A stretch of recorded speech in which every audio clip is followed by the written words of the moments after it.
C'est l'heure du sonneur. Bonjour René Chiche. Bonjour Clémence, bonjour à tout le monde. Et merci beaucoup d'être avec nous aujourd'hui. Je le rappelle, vous êtes vice-président du syndicat Action et Démocratie, professeur agrégé de philosophie, membre du Conseil supérieur de l'éducation et auteur notamment de ce livre La désinstruction nationale aux éditions Ovadia. Et justement, Action et Démocratie, c'est un syndicat d'enseignants qui s'est beaucoup mobilisé sur le terrain et encore plus depuis l'affaire Samuel Paty pour donner la parole et soutenir les professeurs qui racontaient leurs expériences, leur quotidien tendu face à des tendances, on va dire, communautaristes. Et dernièrement, vous avez raconté un témoignage assez édifiant sur votre compte Twitter. C'est une référente laïcité qui, lors du temps d'hommage et de discussion à Dominique, pour parler du décès de l'attentat contre Dominique Bernard, eh bien, cette référente laïcité a expliqué qu'elle était pour la laïcité à l'anglaise enfin, la laïcité à l'anglaise où chacun peut porter le voile et venir à l'école en portant le voile. Est-ce que vous pouvez nous en dire un petit peu plus ? Non, je peux pas vous en dire un peu plus, tout simplement parce que ce témoignage est entier, tel que je l'ai reproduit. En revanche, j'ai des choses à dire sur le sujet. Oui. Déjà, si vous voulez, le simple fait qu'il existe des référents laïcité, je ne sais pas ce que ça signifie, moi, un référent laïcité. Soit on est professeur, soit on est autre chose. Mais référent laïcité, je les connais dans l'éducation nationale. Ce sont simplement des gens qui sont nommés par l'administration, par la hiérarchie, par le recteur, pour veiller en réalité à l'orthodoxie. Et de la laïcité, ils n'ont qu'une connaissance médiocre. Mais ce qui est grave, ce qui est le plus grave, c'est que dans le cadre de ce qui vient de se passer, de se produire à Reims, on dépêche un référent laïcité. Je vous rappelle, il faut que tout le monde s'en souvienne, mais je tiens quand même à le rappeler, que Samuel Paty lui-même, quelques jours avant qu'il ne soit décapité, avait reçu la visite d'un référent laïcité. Et ce référent laïcité lui avait carrément reproché de ne pas être suffisamment compétent dans le domaine de la laïcité. Je ne sais pas si vous vous rendez compte un peu de l'affront que cela peut être, Oui. car nous parlons de quoi? Nous ne parlons pas de quelqu'un qui débarque dans un établissement pour aller expliquer ce que c'est que la laïcité aux élèves. Non, nous parlons d'un référent laïcité qui est censé parler à des enseignants. Mais excusez-moi, mais si on a besoin d'apprendre à des enseignants ce que c'est que la laïcité, il y a un très gros problème en France. Il y a un très gros problème dans le recrutement des enseignants. Mais en réalité, c'est pas le cas. C'est pas le cas parce que on se sert de la laïcité pour promouvoir autre chose. Et c'est ça qui est intéressant dans ce témoignage. Moi, je l'ai reçu de la part d'un collègue. Je veux pas le mettre en difficulté, donc je veux pas entrer trop dans le détail. C'est pour ça que j'ai pas répondu à votre demande initiale. Mais si vous voulez, l'intérêt de ce témoignage, il est multiple. Oui, c'est ça. Il montre à quel point l'éducation nationale a perdu tous ses repères. Là, je cite le témoignage d'un enseignant. Mais figurez-vous que la veille de l'assassinat de Dominique Bernard, c'est-à-dire le 12 octobre, devant le ministre au Conseil supérieur de l'éducation, je citais dans ma déclaration le cas d'un chef d'établissement qui était convoqué par sa hiérarchie parce qu'il avait refusé, pour de bonnes raisons par ailleurs, qu'il a détaillé dans sa lettre et puis ensuite plus tard, mais qui avait refusé de se rendre à un stage présenté comme un ordre de mission de formation aux valeurs de la République. Alors, laïcité, valeurs de la République, tout ça, pour quelqu'un qui est un peu réfléchi sur tous ces sujets, ce sont des signaux, et ce ne sont pas des signaux faibles, ce sont des signaux très forts en fait. Ce sont des signaux de quoi? De ce que j'appelle la perte totale de repères. Vous savez que la laïcité, on l'invoque à tort et à travers, et notamment depuis cette histoire de la baya. J'ai répondu à ce sujet d'ailleurs que la laïcité, ça concernait c'était la protection de la liberté de conscience et de la liberté de penser. C'est ça la laïcité, c'est ça à la fois historiquement, philosophiquement et juridiquement, légalement. En revanche, le port d'une tenue vestimentaire qui relève du militantisme pur et simple ne pose pas une question vis-à-vis de la laïcité. Il pose une question vis-à-vis du simple savoir-vivre. Enfin, il faut qu'on soit capable en France de ne pas tout mélanger et de ne pas mettre la laïcité à toutes les sauces, parce que sinon, on va transformer la laïcité en un élément de ce qui est en train de se mettre en place en ce moment. Et je vois bien, je ne connaissais pas votre média, mais je vois bien que vous luttez contre cela. Ce qui est en train de se mettre en place en ce moment, c'est une espèce de contrôle des esprits, de contrôle de la pensée par l'imposition de ce qu'on appelait jadis une pensée unique, mais une pensée unique, c'est pas du tout une pensée, quoi. Et moi qui suis tellement attaché à la laïcité, qui écrit d'ailleurs tout un chapitre sur les fondements philosophiques de la laïcité chez Spinoza, parce que Spinoza, quand même, le traité théologico-politique, c'est le premier qui a défendu la liberté de penser contre les obstacles qu'il mettait à l'époque, je dis bien à l'époque, la religion. Mais c'était tout à fait dans la conjoncture dans laquelle Spinoza a écrit, c'était tout à fait particulier. Aujourd'hui, ce n'est plus la religion qui met des obstacles à la liberté de penser. C'est qui? Eh bien, ce sont les pouvoirs. Ce sont les pouvoirs. Et par conséquent, aujourd'hui, s'il faut défendre la laïcité, ce n'est pas contre des mouvements religieux uniquement qu'il faut la défendre, des mouvements obscurantistes, mais c'est aussi contre une tendance extrêmement préoccupante et grave des pouvoirs à interdire la liberté de débat, la liberté de la recherche, la liberté du doute et de la discussion, c'est-à-dire en fait ce que Spinoza lui-même appelait la liberté de philosopher. Et ça, pour moi, c'est extrêmement grave.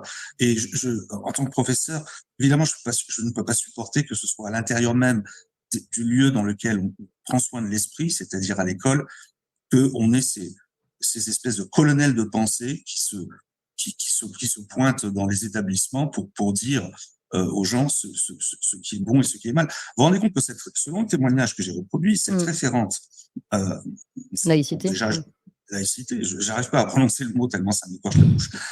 Cette référente a évoqué la laïcité à la française. Mais rien que cette expression, ça ne veut rien dire.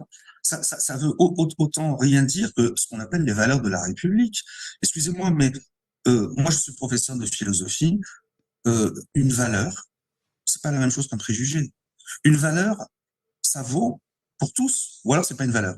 Qu'est-ce qu'une valeur? La justice est une valeur. La liberté est une valeur. L'égalité est une valeur. Et ça n'aurait aucun sens de ramener ces valeurs à une civilisation particulière ou à un pays particulier. Donc, quand on défend les valeurs en tant qu'elles sont universelles. Et voilà, je ne comprends même pas qu'on puisse parler de la laïcité à la française. Ça n'a aucun sens, mais ça entretient les préjugés, y compris, et alors ça c'est grave, ça entretient les préjugés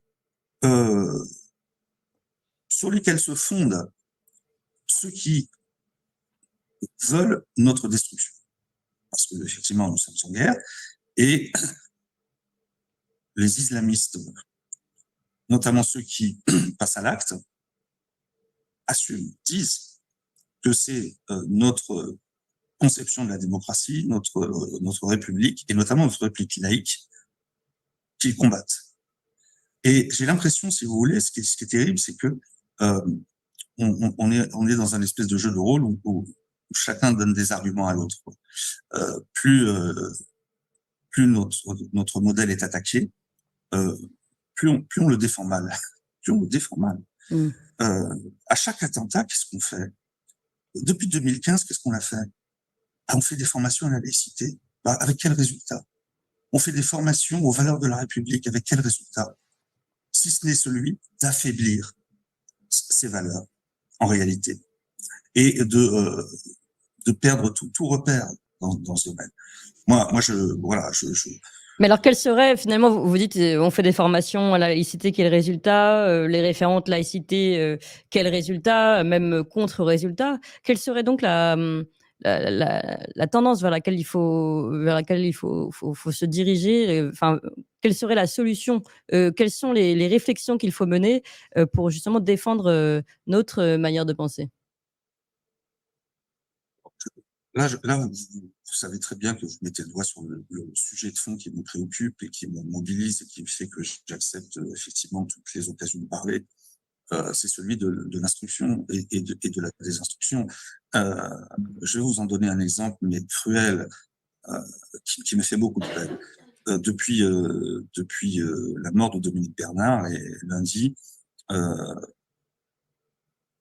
des temps de parole ont été organisés dans les lycées. Bon, je comprends tout à fait que les collègues, et j'en fais partie, soient traumatisés et aient besoin Oui. de parler entre eux, de parler entre eux. Mais quand ils sont en face des élèves, c'est totalement différent. Ils ne sont pas là pour faire parler les élèves. Ils sont là pour leur parler et leur envoyer une parole forte, une parole vraie, une parole qui les éclaire. Or, j'ai vu se multiplier les choses tout à fait contraires à ce que je viens de décrire. C'est-à-dire, en fait, j'ai vu se multiplier des scènes où des enseignants commencent par demander aux élèves ce qu'ils pensent de ce qui s'est passé. Oui, il y a eu des questionnaires même qui ont été distribués. Oui, non, mais je ne sais pas si vous vous rendez compte que moi, j'ai vu aussi sur des chaînes de télévision des élèves interrogés à la sortie d'un lycée et faire part de leur déception parce que on leur a demandé, mais alors, vous avez fait quoi avec votre professeur, etc. Et ces élèves répondaient d'une façon tout à fait sincère. Eh ben, il nous a demandé ce qu'on en pensait et on a discuté, mais on était un peu déçus. On était un peu déçus. En fait, les élèves, tous les élèves, tous sans exception, sont demandeurs de l'instruction. Et moi, ce que je vois, c'est qu'au lieu de les instruire, au lieu de leur donner des repères, au lieu de leur délivrer une parole claire, instruite, fondée sur des connaissances, on, on met de côté cela, qui relève de l'instruction, et on multiplie des heures de, de conformisme idéologique au nom des valeurs de la République, de la laïcité, etc. Donc là, il va falloir arrêter ces conneries. Excusez-moi de parler comme ça, mais il faut arrêter ces conneries.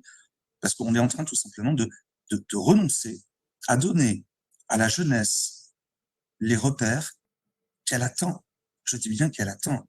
Et ça donne quoi quand on leur donne pas des repères? Eh bien, ça donne que lorsqu'on leur dit « Qu'est-ce que vous avez à dire ?» Comme ils n'ont reçu aucune connaissance, comme ils n'ont reçu aucune parole claire, ils répètent les préjugés qui traînent autour d'eux, ou les sottises qu'ils entendent, ou qu'ils entendent soit sur les réseaux sociaux, soit dans leur environnement. Et ça, c'est dramatique. Effectivement, j'ai vu le questionnaire d'un jeune élève à qui on demande ce qu'il pense de la mort d'un professeur et qui répond d'une façon tout à fait attristante, qui répond la mort d'un professeur, ça me fait rien, puisque qu'est-ce que c'est par rapport à la mort de millions de Palestiniens, de Syriens? Bon, voilà, il aurait pu parler de la Somalie, il aurait pu parler des morts depuis le début de l'humanité. Enfin, je veux dire, ça révèle beaucoup de choses, en fait, ce questionnaire. C'est pour ça que je l'ai reproduit également, parce que il faut vraiment qu'on arrête de déconner, mais on le dit. Enfin, moi, je me souviens que je l'ai dit dès 2015, après Charlie Hebdo, et je l'ai dit aussi depuis Samuel Paty, mais enfin, oui. Je dis toujours la même chose. Un dernier mot, une dernière question, René Chiche. Justement, vous êtes actif depuis, vous l'avez dit, Charlie Hebdo, Samuel Paty, et finalement, donc, il y a 3 ans et même plus, et finalement, vous dites rien n'a changé, c'est même devenu pire. C'est pire. Vous considérez vraiment que tout s'empire et que finalement, on n'a toujours pas trouvé on ne sait pas répondre à ce défi qui est le défi contre l'islamisme, la pensée islamique? Alors, l'islamisme, pour moi, ça fait partie de ces mots qu'on agite, qui font peur. C'est comme le mot terrorisme, etc. Vous savez, rien n'arrive sans cause. Et la réalité est complexe et les causes sont multiples. Mais ce n'est pas comme ça du jour au lendemain qu'il a pris à l'esprit de quelqu'un l'idée de se jeter sur un professeur, un proviseur, de tuer, etc. Il y a un contexte qui permet cela. Et ce contexte, il est fait de quoi? Ça, je suis très... pardonnez-moi, je suis très calé parce que c'est mon métier, de ce dont je parle là, mon métier en tant que professeur de philosophie. Ce contexte, il est fait de deux choses. Il est fait de discours qui sont répétés, et d'affect. Or, moi, je suis frappé, si vous voulez, depuis la mort de Dominique Bernard, de voir que certains de mes propres collègues, pas tous, hein, mais certains de mes propres collègues, et en particulier ceux qui sont à la tête d'organisations syndicales différentes de la mienne, contribuent à la confusion dans les esprits par les discours qu'ils véhiculent et les affects qu'ils ont. Bon, je ne vais pas développer sur le plan des affects, mais je vais juste donner un exemple sur le plan du discours. C'est un discours qui consiste à tout relativiser et à ne pas avoir le courage de dire les choses telles qu'elles sont, d'employer les mots qu'il faut. Vous savez, on est en train en ce moment de reprocher à un parti politique, la LFI, de ne pas avoir osé qualifier de terroristes ou de massacre ou enfin bref, des actes d'une barbarie inouïe. Moi, ce que je voudrais simplement dire, c'est que si ça concernait que LFI, ce serait pas grave. Le problème, c'est que LFI, c'est juste le résultat de tout ça. Ce discours, il est tenu depuis très longtemps, figurez-vous. Et j'en ai un exemple très révélateur. Le 9 octobre, le syndicat majoritaire dans l'éducation nationale, la FSU, a publié un communiqué donc 2 jours après le 7 octobre. Le 7 octobre, c'était l'attaque du Hamas en Israël, avec des actes absolument abominables, qui sont même au-delà du crime de guerre, qui relèvent presque du crime de lutte contre l'humanité. Et donc, il était censé, dans ce communiqué, condamner ces actes-là. Le communiqué fait 12 lignes. Il y a une ligne pour condamner les attaques du Hamas et 11 lignes pour critiquer la politique de l'État israélien depuis 70 ans. Alors, ce genre de propos, on l'entend en salle des profs. Oui. Des tracts en faveur de la Palestine, on en voit partout. Et cette façon de relativiser tout contribue, à mon avis, à créer les conditions pour que dans les esprits les plus faibles, et surtout les esprits les plus jeunes, et les plus jeunes, oui, il n'y ait aucun repère. Il n'y a aucun repère. Et parce qu'il faut bien comprendre que ces gens-là, qu'on appelle des radicalisés, des déséquilibrés, etc., c'est un peu trop facile, ils sont persuadés de bien agir. Oui. Et ce sont des êtres humains comme vous et moi. Donc ça veut dire qu'il y a quelque chose qui se passe au niveau de leur éducation. Et là, il faut quand même qu'on cherche vraiment à voir les responsabilités de tout le monde. Parce que sinon, ça va continuer. Et effectivement, comme je vous l'ai dit, ça va empirer. Ça va empirer. Merci beaucoup, René Chiche, vice-président du syndicat Action et Démocratie et professeur agrégé de philosophie, membre du Conseil supérieur de l'éducation. Et pour revenir à votre sujet, au sujet qui vous est cher, l'instruction et donc la critique de la désinstruction nationale, un livre aux éditions Ovadia. Merci beaucoup.